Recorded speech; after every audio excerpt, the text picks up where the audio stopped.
на Europe House, благодарности до нив. Овој подкаст разговараме со Марија Димитриева, дипломиран психолог. Димитриевска. Димитриева. Да. Во моментот професор во Јане Сандански. Добре дојде. Добро ве најдов.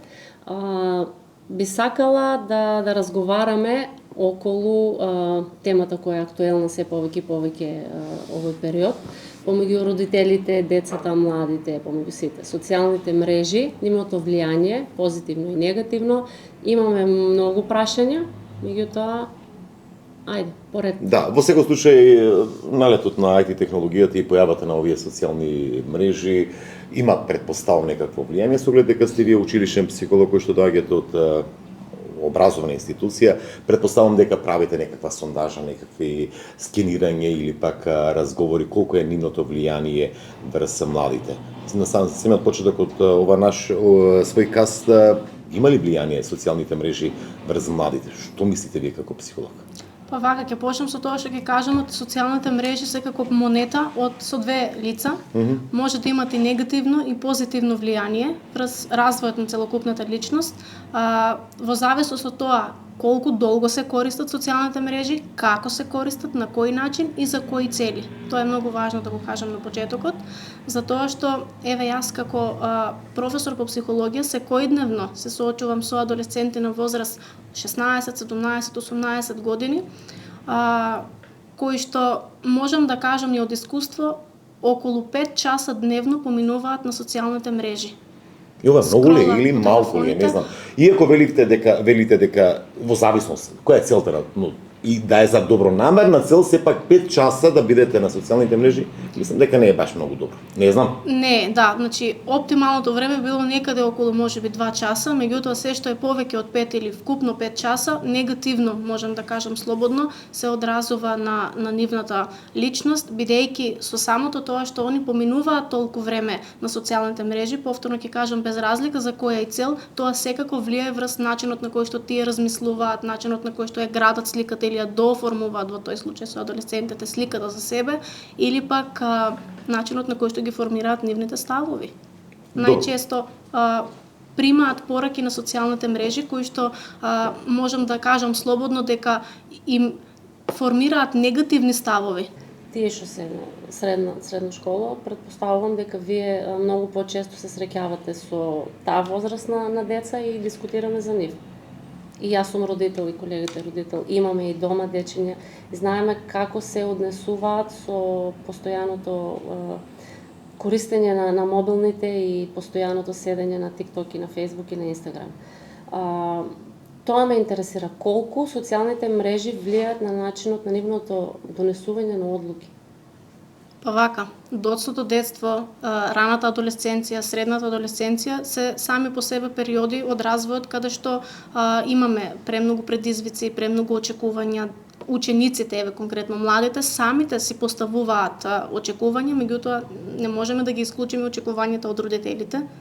Предизвиците, нели, барањата кои што ги има и од самата околина и од самото семејство, па на еден начин забележувам дека доколку тие ја немаат оформено таа силна поврзаност дома во семејството со нивните родители, во тој случај прибегнуваат кон се почесто користење на социјалните мрежи, бидејќи ги доживуваат како можам да кажам поле за забава, за дистракција. Реално за плачење, што би кажале ние, нели, струмичени, или пак место каде што можам да имам со некого доверба, бидејќи нели во кругот на семејството. Ова ми го наметнува прашањето Димитрова дека семејството сепак е клучната улога.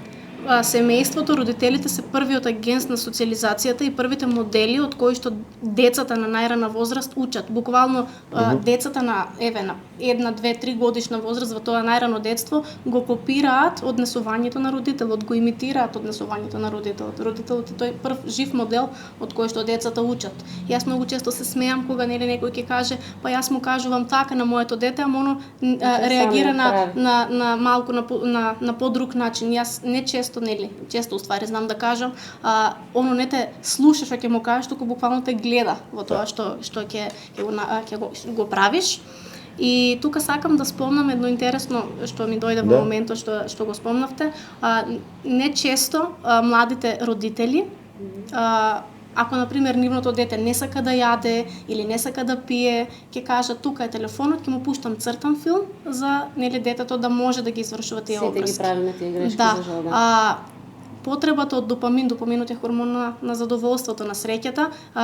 Кога детето ќе му се даде нешто кое што сака да го направи, после тоа се ствара уште повеќе потреба за допамин и повисоко ниво на стимулација, поно бара еден цртан, пуште еден цртан и на тој начин некако како да се оддалечува таа приврзаност на детето со родителот. Не се става акцент на комуникација лице в лице. Расте зависност од она што го гледа на мобилните телефони, а се оддалечува врската со родителите. Да. Добро, мери само ова, бидејќи зборуваме можеби за помала возраст, ова го правиме најчесто сите млади родители, па прочем и постарите, да го замолчиме, даваме телефон, но тоа зборуваме за 2, 3, 4 години. Да. Која е она препорака? Вие сте психолог, што треба во тој период да правиме? Повеќе да разговараме со децата, да имаме активни игри, физички игри, не знам, во тој аспект. Но да го имате на ум дека пак и родителите се премногу зафатени во денешно време. Јасно, значи јас нити би критикувала, нити би осудувала како еден родител се однесува спрема неговото дете. Клучно е да спомнувате, секој родител го сака најдоброто за неговото дете и можеби понекаде грешат кога сакаат премногу да им попуштаат и да им удоволуваат. Морам да спомнам оти светот напредува, технологијата напредува. Ние не можеме да се изолираме и да се исклучиме од влијанието на социјалните мрежи, ама тоа што го спомнавте, значи уште од најмала возраст да не се даваат директно телефоните во рака, туку да се поминува повеќе време во природа, едукативни игри, забавни содржини, па и кога веќе детето би требало да дојде во контакт со тие сами телефони, таблети, компјутери, социјални мрежи, некако да се запазува возраста, која содржина ќе ја гледа, повеќе отворена комуникација отколку контрола. Да. Тука јас би се надоврзала и за се почестата појава на доцен развој на дечињата. Или пак можеби премногу се развиени, не знам, што мислите вие? Дали таа мобилна технологија предизвикува оној тоа што не зборува, развој или пак премногу одат напред во сваќањето? Не знам. Премногу знаат дечињата, па не ги интересира тоа што е нормално за секој дете, да се игра, да се забавува на начин како што сме биле ние. Па вака, позитивната страна на социјалните мрежи е тоа што и кога беше периодот на короната, некако баш они беа тие кои што не клучна алка кои што ни разбиваат таа монотонија. И не е се така црно. Социјалните мрежи нудат ние да се зближиме со луѓе кои што ни се на просторна оддалеченост, да останеме во комуникација со луѓе кои што во моментот не можат да дојдат до нас. Брз пристап на информации, може да се развива и креативноста, да се истражува. Сакам да кажам дека они ни се добра алатка во тоа да можеме да најдеме голем број на информации за кратко време, значи не е се така црно. Меѓутоа, кога станува збор за конкретно адолесцентите, некако од тоа што јас го забележувам, ми се намалува социјалните вештини, начинот на комуникација е некако сведен на они кога се во група и кога непосредно се гледат лице во лице, повторно приоритет да даваат на телефоните. Не е како да има некаков јас простор помеѓу. Сакате да кажете, Марија, дека похрабри се на социјалните мрежи, на четот или чатот? Апсолутно. Отколку вака комуникацијски очи во очи? Апсолутно. Конкретно ќе спомнам еден пример. Моje гледиште лично, кога гледаме некого, многу е потешко да му кажеме негативен збор. Меѓутоа, кај адолесцентите агресивноста, раздразливоста се зголемува.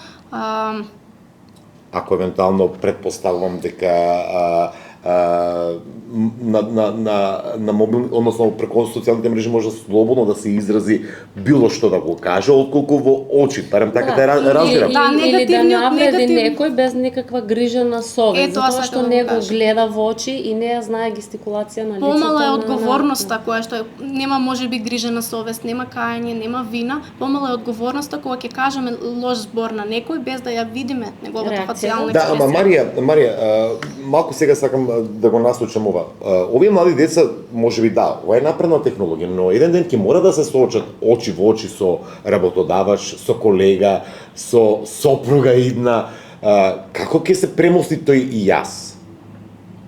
Имајќи во предвид дека ако таму сега сме похрабри на чатот и на социјалните мрежи да комуницираме, ова мора да им се укаже на младите, бидејќи еден ден ќе морат да се соочат и со реалноста, да не живеат само во тој имагинарен свет дека ние можеме и премногу сме силни овде и да коментираме, и да пишуваме, и да гледаме, и да се насмееме во тој, ајде да кажам, сепак виртуелен свет. Тука би спомнала дека не само помалите, туку и повозрасните, во случајот адолесцентите како младенци, и они учат по модел. А тоа значи дека гледаат што повозрасните, нивните родители, оние кои што се во нивно најблиско окружување прават. Децата, конкретно адолесцентите, они и се надпреваруваат, и се споредуваат помеѓу себе и едноставно гледаат што другите на социјалните мрежи прикажуваат. Тоа го примаат, што кај нив може да предизвика и анксиозност, може да предизвика и депресија, може да предизвика чувство на осаменост, бидејќи сите знаеме дека на социјалните мрежи луѓето ја прикажуваат само она посакувана идеална слика, тој стремеж кон совршенството. Сликата на социјалните мрежи не е целосна. Од психолошки гледан аспект, едни сме кога сме сами со себе, други сме кога сме со блиски, сосема трета е сликата која што сакаме да ја прикажеме на другите. Тоа ме загрижува и мене. Имаме млади околу нас. Тие се постојано на Facebook и на Instagram и ги следат тугите животи. Јас имам чувство дека тие не го живеат сопствениот живот. Тие гледаат што прави другарка. Мери, извини, она што ме загрижува, ние сме одговорните. Јас, ти како родители, бидејќи ако гледаме, ако мојата ќерка ме гледа нонстоп дека сум на мобилен телефон занесен или пак пред компјутер, претпоставам она што реципроцитет, односно последователно и таа ќе го користи мобилниот телефон, нема што, значи и мораме да ја преземеме одговорноста како родители ние. Да. Знаеш што ми се случи пред некој ден, јас преговарам на ќерката да не е на мобилен, да не седи на Инстаграм, а јас сум постојано на мобилен. Моето оправдување беше дека јас работам на мобилен, а таа треба да седи да учи. Меѓутоа, во денешно време тоа не е прифатливо за нив. И таа ми вели, да, на TikTok ја има целата лектира, целата лекција, јас ќе ја научам од таму. И сега, да се надоврзиме на тоа прашање. Колку пак TikTokот, како апликација која зазема се поголем замав, е корисна? Дали е повеќе корисна, отколку штетна кај младите? Пак ќе кажам, не само за TikTokот, туку сите социјални мрежи секако носат две острици. Значи, од една страна може да биде позитивно, друга негативно, во зависност од тоа како гледаме на работите. Конкретно за примерот што вие сега го спомнавте, и помладите и адолесцентите гледат што другите прават. Тоа е основно човечко суштество, да припаѓаме во одредена група. Чувството на припадност мора да биде задоволено како еден вид на социјален мотив. Што сакам со тоа пластично сега ќе кажам. Ако грото од популацијата има TikTok на возраст од 15 години, тогаш се поставува прашањето што е со оние деца кои што не ги следат или не се корисници на тие социјални мрежи. Они нема да бидат прифатени како дел од групата во која што сакаат да членуваат. Сакате да кажете дека мора да бидат и тие присутни на социјалните мрежи за да бидат прифатени од општеството? Не би го користела зборот мора.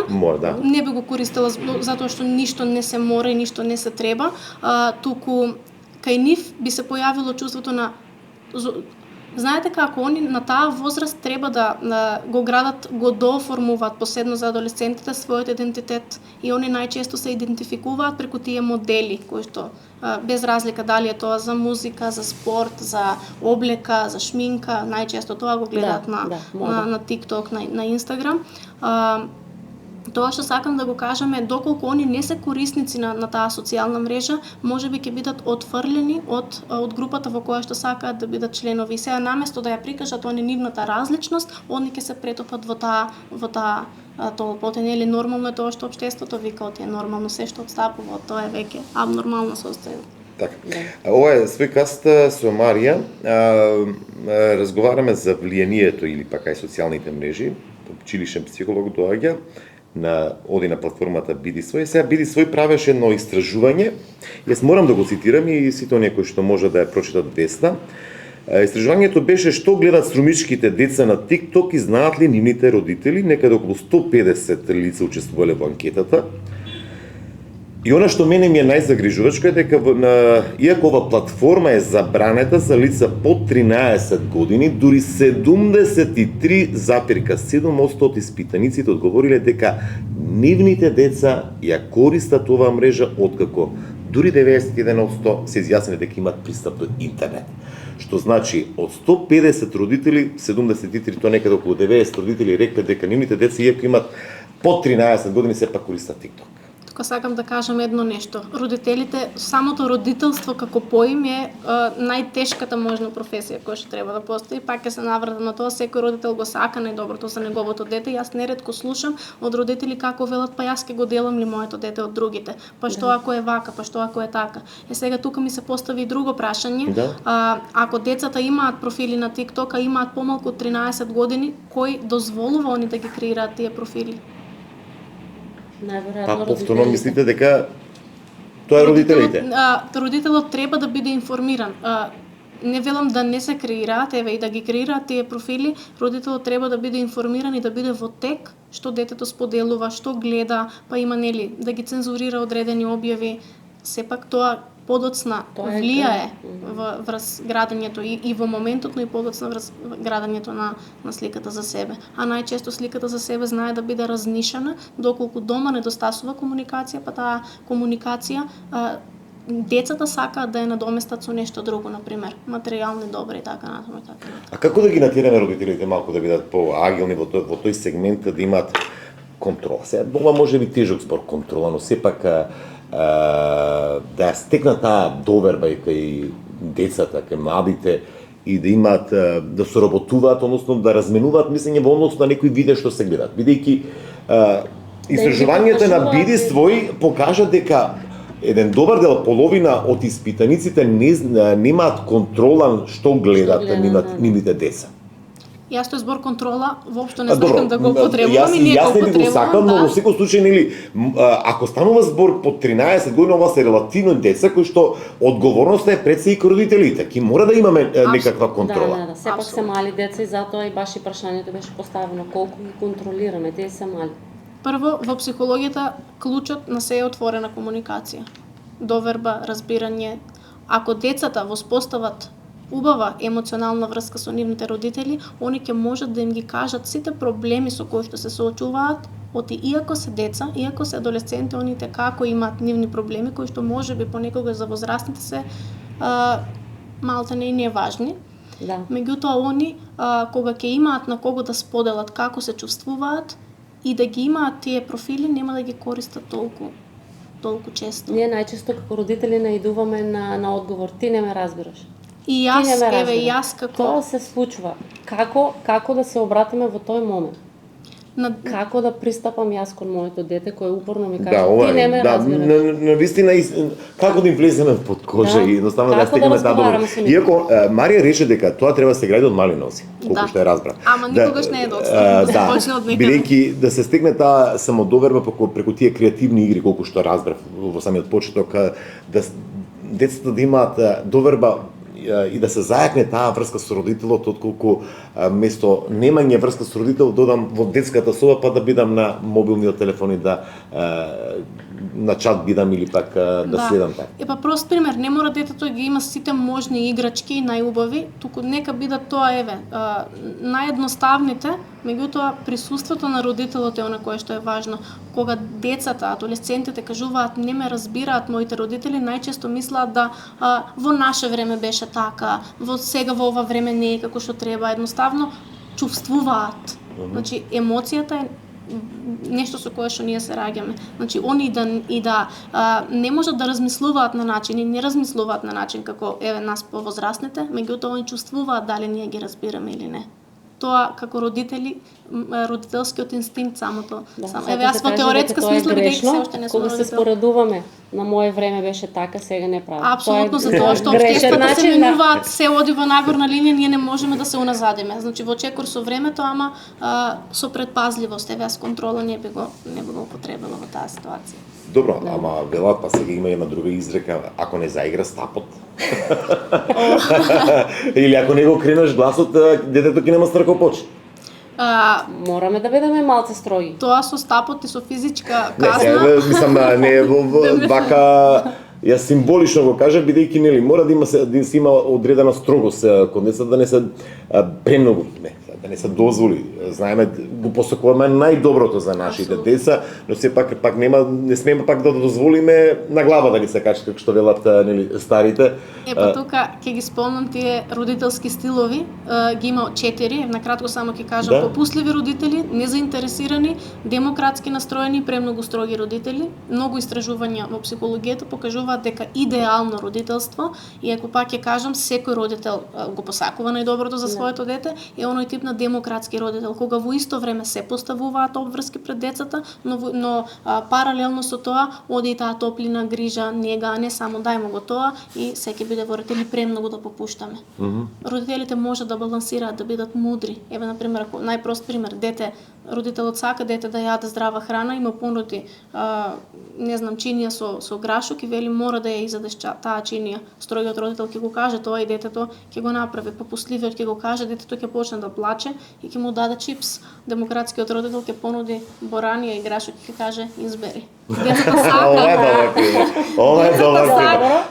Тогаш сите се сит и овците се на број. И родителот да почне да каже јас ќе изберам грашок, не знам ти што ќе избереш. Така да биде. Ова е добар пример. Тоа била идеална ситуација. Да. Па добро, во секој случај рековме на самиот почеток дека родителите имаат таа клучна улога, но сепак мора да бидеме предпазливи. Апсолутно. Предпазливи во секоја смисла на збор. Иако не знам, велиш дека многу е лош тој збор на контрола. Но мораме да имаме контрола, сепак не знаеме, не сме 24 часа. Знаеме дека децата ни користат и на почетокот го констатиравме тоа дека не се 1-2 часа. Туку постојано се на мобилните телефони и буквално не знаеме какви содржини гледат. А на социјалните мрежи може да се појават секакви содржини кои што навистина може да бидат да предизвикат проблеми. Вака, едно од негативните влијанија на користењето на социјалните мрежи се токму тие содржини кои што се појавуваат и кои што ги гледаат. Јас би спомнала дека најчесто од психолошки аспект таа идентификација која што повторно ја прават помладите и повозрасните со лица кои што се јавни личности, па се споредуваат, се надпреваруваат и сега тука како да заостанува во позадина нашето јас и градењето на нашата слика, туку константно одат на тоа да вака, и во реалноста не е се мет и млеко, најчесто знае нашата реалност да биде монотона, еве вие како родители спомнавте, одете на работа, се враќате, значи некако се случува, меѓутоа на социјалните мрежи никогаш не е монотоно, секој споделува некаква слика, секојдневно се споделуваат видеа, лајкови, коментари и сето тоа им е како прибежиште за да го поминуваат нивното слободно време и на тој начин они се претопуваат во таа ситуација да другиот споделува што прави, каде оди, со кого, а јас во моментот не правам ништо и тоа мене не ме прави подобра личност од него. Другите се подобри. Тоа ги прави да се чувствуваат осамени, да се изолираат, зголемени степенот на анксиозност, исчекуваат што ќе се случи, како ќе се случи. Па кога ќе споделат некаква фотографија, еве посебно за адолесцентите. Значи и мажите, нели, на интернет се изобличено, се убаво, и машката и женската популација страда од тој социјален притисок, посебно девојчињата на адолесцентна возраст. Ќе споделам фотографија, па колку лајкови, колку коментари, кој ќе ја види, во кој дел од денот. Тоа емниот зголем, тоа е социјален притисок кој што најчесто јас забележувам дека и они самите не знаат, оти го чувствуваат, а во голем број и нивните родители. Затоа што тоа е премногу посветеност, премногу внимание, премногу време на тоа како една фотографија ќе изгледа, дали ќе им се допаднам јас на другите и што ќе се случи ако не се допадне. Да, И- пак се враќаме на Да, тоа се дека враќаме не на го тоа дека живеат ова може да сопствениот биде живот, да. причина многу и е причина за зголемена и анксиозност и депресија и раздразливост, агресија. Јас тука морам да се мешам пак во однос на таа контрола, некако запна по таа Запна по контролата, таа колега, контрола. нешто ти пречи. Во однос на истражувањето на Биди свој вели вака, дали родителите ги контролираат содржините што ги следат нивните деца? 40,5% кажале дека не ги следат, што е едно половина, а останатиот дел дека прават контрола што следат на TikTok. TikTok е семе некако TikTok, социјална да. платформа.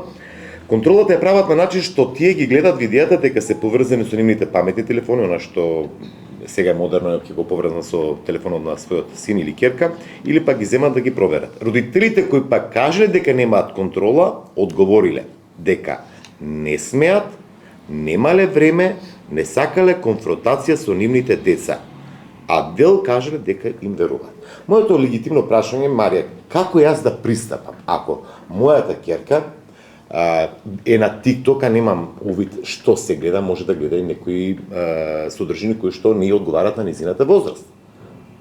Факт е дека имаме одредени работи, иако мислам дека TikTok превзема и за заштита и цензура има за одредени видеа, но сепак како да пристапам да стекнам довербата во овој период. Може би претходно не сме многу имале можности, презафатен, карикирам како пример. Како сега да пристапам? Па сега ако Да нема тоа, па не може, не ти го давам телефонот, мој телефон, моја Па си имаат приватна пасворди, работа. па се заклучува телефон. Како да Има пристапам многу- јас на моето дете за да стекнам доверба, за да поразговарам и да видам што тако буквално следи на TikTok или пак на Instagram и така натаму. Да, еве сега например јас ако ти кажам на тебе дај ми го твојот телефон, за јас да видам ти што правиш, која ти би го била дадам. твојата вашата реакција ќе биде да, затоа што вие веќе имате оформен идентитет, критички размислувате, знаете, нели, поради што би можела јас да сакам да направам една проверка, меѓутоа децата еве. Кога зборувам деца, мислам на возраст до 12 години, веќе од 13 натаму почнува пубертетот кој што е премен од детство во адолесценција. Пак ќе се навратам на тоа дека овој период е доста критичен, сам по себе се носи низа психолошки, физички, емоционални, социјални промени и сега тука ако ние додадеме дај ми го телефонот јас да видам, апсолутно паѓа во вода се што претходно е градено. Може да се разруши еве таа доверба која што е стекната во раната возраст. Да не ги контролираме, во смисла да им веруваме дека едноставно можеби ќе треба да полежерно, на поблаг начин, посмеа, пошала, ајде да го направиме тоа. Она што го рече со грашокот и буранијата, еве, сега ќе цитирам, Ивана мојата ќерка, јас видов на TikTok, ти што ќе кажеш, дај да видиме така некако да се почне некако. Добро, пристап. јас си симнав апликација Biril за да бидам во тренд со другарките на сите на мојата ќерка. Тоа е начинот.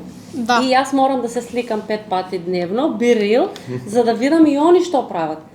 И тука имам загрижувачки еден податок. Нема ова опција затворено за пријатели, оти на Инстаграм има. Да, ама ме следат. Јас ги следам нив. Добро, биди. Да сакав да спомнам и тоа Biril. Значи, тие се сликаат и за време на часовите.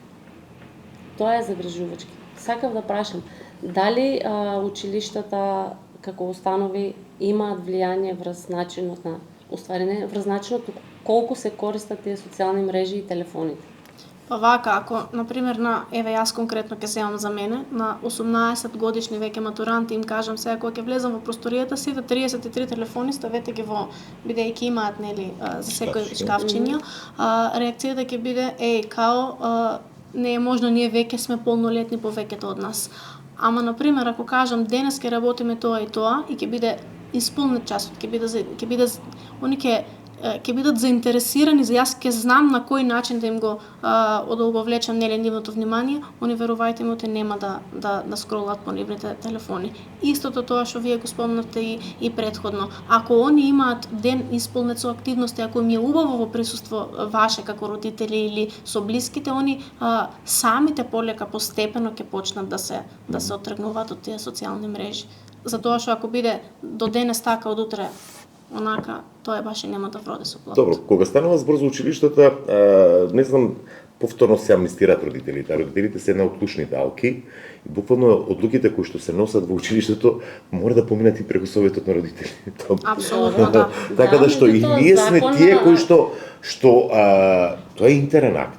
Значи, донесува советот на родители, сега зборуваме за основни училишта, сега за полнолетните веќе тука да, но и родителите има таа клучна улога преку родителската заедница на ниво на клас, преку на ниво на цела година, пак на цело училиште, навистина има таа клучна улога и буквално и ги носат таквите одлуки. Во делот и на носење на униформи, тоа мора да помине на родителски совет. Дали да се носат училиште или не, тоа треба да се развие дебата, па дали не. И она што го спомна сега Марија, навистина треба пак и ангажман дополнителни со дополнителни активности, да се одвлече вниманието кај учениците да не тролат по. И ми наметнавте уште едно нешто сакам да кажам, донесување одлуки, тоа е многу интересно, посебно во периодот на адолесценција. Адолесцентите веќе они не се ниту деца, ниту возрастни, затоа веламе најкритична некако најкритичен е овој период од развојот, они сакаат да се почувствуваат вреднувани од страна на повозрастните. Знаете како они се пола деца, пола возрастни. Кога им одговара да бидат деца, деца, кога ќе им одговара да бидат возрастни, да им дадеме еве шанса да можат и они да донесат одлука, да биде слушнато нивното мислење, па не секогаш нели возрастните се во право, можеби еве. И они ќе кажат нешто кое што ќе биде во согласно со нашите ставови. И на тој начин се ствара уште таа поврзаност посилна помеѓу блиските дома со децата.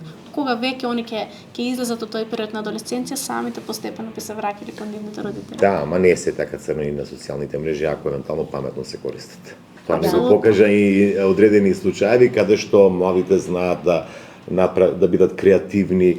Некогаш и она што нели со усу, што би рекле старите, и со одредена цел се користат, може да ја поттикне само до вербата кај самата личност, да бидат покреативни, да користат идеи за да можат својата креативност да ја пренесат пак на друго поле. Мислам дека да не само отцрнуваме дека социјалните мрежи имаат некакво, имаат влијание, да не биде само тоа негативно. Па затоа спомнав на почетокот како монета со две страни, позитивните страни секако ги има. Едукација, развивање на креативноста, истражувачки активности, брз и лесен пристап до голем број на информации, па комуникација со луѓе кои што не се во наша просторна и временска рамка.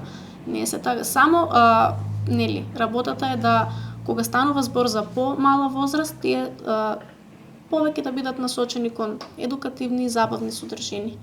Да. И контрола од родителите. Не, контрола не смееме да го користиме. Како дипломиран психолог, кој збор да го користам дома, јас кога ќе се вратам сега да знам како да се однесам со ќерката. Да, има уште едно нешто што би сакал да го споделам и со тебе, Марија, и со нашите гледачи. Повторно со биди свој истражувањето, рековме некако околу 130-140 родители, 68,2% од испитаниците потврдиле дека содржините имаат влијание според одговорите претежно негативно. Децата почнале нереално, незаинтересирано да се однесуваат, некои станале нервозни, трети одговори дека станале и агресивни, но има и одговори дека содржините имаат и позитивно влијание. Што во вакви случаи, ако родителот констатира, свесни сме дека има промена на однесување, како да пристапиме како родители? Па повеќе да ја охрабриме отворената комуникација. Например, со кого разговараш на социјалните мрежи, кој ти е тој нов пријател ако станува еве збор за комуникација со личност која што не ја познава детето, па дали ние го познаваме, па може ли да излеземе заедно некако во таа конотација за да видиме дали всушност и самото дете или адолесцент ги познава и на кој начин му влијаат тие личности. Бидејќи понекогаш каже речи уствари во повеќе од случаите, однесувањето многу кажува за тоа како се чувствува самата личност. Секој може, родителите може да видат дали детето е агресивно, дали нештото му влијае позитивно на неговото ментално здравје. Дали со користење на социјалните мрежи, кај децата се појавува нарцисоидност, дали тие всушност стануваат нарциси преку тоа?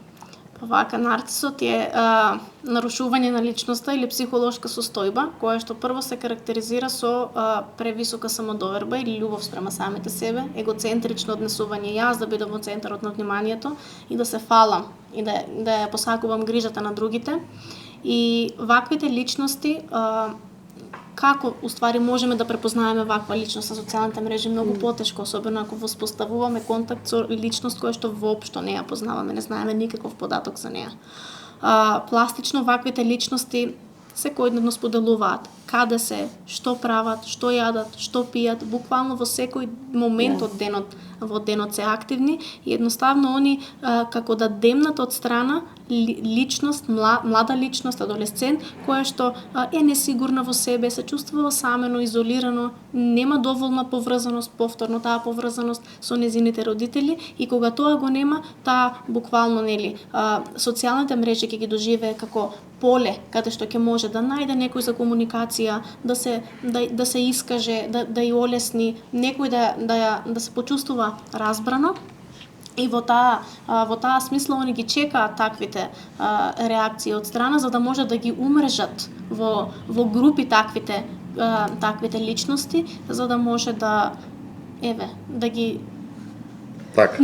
на нив фактички да го искажат тоа што они во моментот го немаат, бидејќи тоа се личности кои што малтене и немаат некоја добра поврзаност во нивното детство и сега тоа сакат да го компензираат преку материјалното. Да. А многу често наидуваат и на лоши, да кажам, личности. Овде се јавува и темата за сексуални предатори на социјалните мрежи. Какво е твоето мислење за тоа? Знаеме, имаме многу случаи на злоупотреба на млади деца, малолетни преку социјалните мрежи.